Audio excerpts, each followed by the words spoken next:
One of the early signs of cerebral palsy are the wrists. The wrists actually rotate, and I know they're taught in school, it's flexion, inflection. That's more adult-based processes. You will not see this in babies. You will need to see, again, this rotation and movement. The ulna and the radius do rotate, and they go around.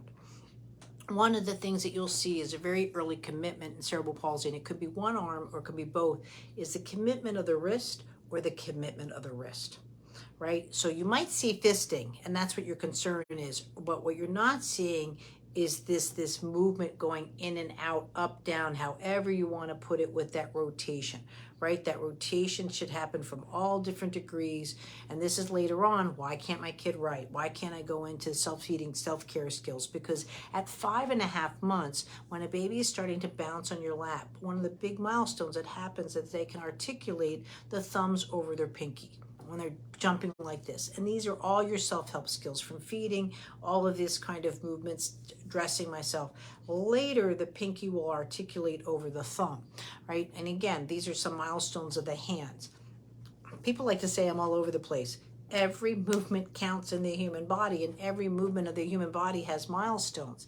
Right? We don't integrate, we elaborate, we create, we enhance, we do all these things. If you don't think I'm dealing with all the milestones that I'm teaching you about, even this wrist function, come to the gym tonight and watch me do ropes, right? Have you seen my video, right? It's all there. I use it.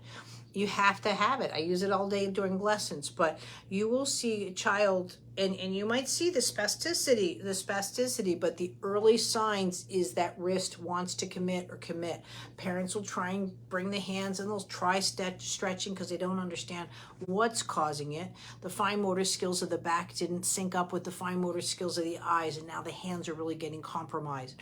So that's where you go after the spinal sway. Those are the more important things that you go after in the breathing techniques, because again, that fall, that they haven't created the absolute horizon in tummy time.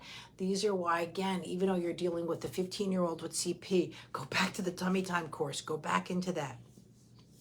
And that's what's so important, is for you to develop, excuse me, is you to develop that understanding of how movement works. We need good foundations because we rely on those foundations all the time.